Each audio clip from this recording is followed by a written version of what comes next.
ರಾಜ್ಯದ ಗ್ರಾಮ ಪಂಚಾಯಿತಿಗಳಲ್ಲಿ ಇ ಸ್ವತ್ತು ಖಾತಾ ವಿತರಣೆಗೆ ಸಂಬಂಧಿಸಿದಂತೆ ಎದುರಾಗಿರುವ ತಾಂತ್ರಿಕ ತೊಡಕುಗಳನ್ನು 1 ತಿಂಗಳ ಒಳಗಾಗಿ ಬಗೆಹರಿಸಲಾಗುವುದು ಎಂದು ಗ್ರಾಮೀಣಾಭಿವೃದ್ಧಿ ಮತ್ತು ಪಂಚಾಯತ್ ರಾಜ್ ಸಚಿವ ಪ್ರಿಯಾಂಕ್ ಖರ್ಗೆ ಹೇಳಿದ್ದಾರೆ. ವಿಧಾನಸಭೆಯಲ್ಲಿಂದು ಪ್ರಶ್ನೋತ್ತರ ವೇಳೆಯಲ್ಲಿ ಕುಂದಾಪುರ ಶಾಸಕ ಕಿರಣ್ ಕುಮಾರ್ ಕೋಡ್ಗಿ ಪ್ರಶ್ನೆಗೆ ಸಚಿವರು ಕಳೆದ ಡಿಸೆಂಬರ್ 1ರಿಂದ ಇ ಸ್ವತ್ತು 2.0 ತಂತ್ರಾಂಶವನ್ನು ಅನುಷ್ಠಾನಗೊಳಿಸಲಾಗಿದೆ. ಆರಂಭಿಕ ಸಮಸ್ಯೆಗಳನ್ನು ಬಗೆಹರಿಸಲು ಕ್ರಮ ಕೈಗೊಳ್ಳಲಾಗುವುದು ಎಂದರು.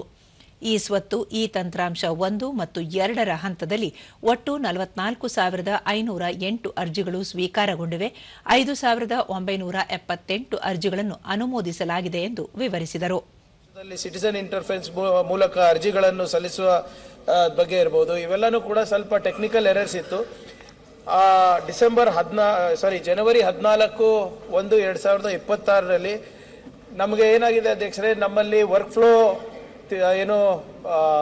ಫ್ಲೋ ಚಾರ್ಟ್ ಅಂತೂ ಕರೆಕ್ಟ್ ಆಗಿದೆ ಅಧ್ಯಕ್ಷರೇ.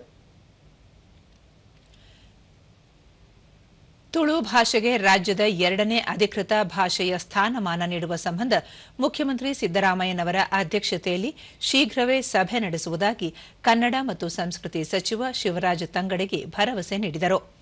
ಪುತ್ತೂರು ಕ್ಷೇತ್ರದ ಶಾಸಕ ಅಶೋಕ್ ಕುಮಾರ್ ರೈ ಪ್ರಶ್ನೆಗೆ ಉತ್ತರಿಸಿದ ಅವರು, ತುಳು ಭಾಷೆಯ ಸ್ವರೂಪ, ಇತಿಹಾಸ, ಸಾಹಿತ್ಯ, ಪರಂಪರೆ, ಲಿಪಿ, ಪ್ರಾಚೀನತೆ, ಶಾಸನಗಳ ರಚನೆ ಕುರಿತು ಡಾ ಮೋಹನ್ ಆಳ್ವ ಸಮಿತಿ 2023ರಲ್ಲಿ ಸರ್ಕಾರಕ್ಕೆ ವರದಿ ಸಲ್ಲಿಸಿದೆ.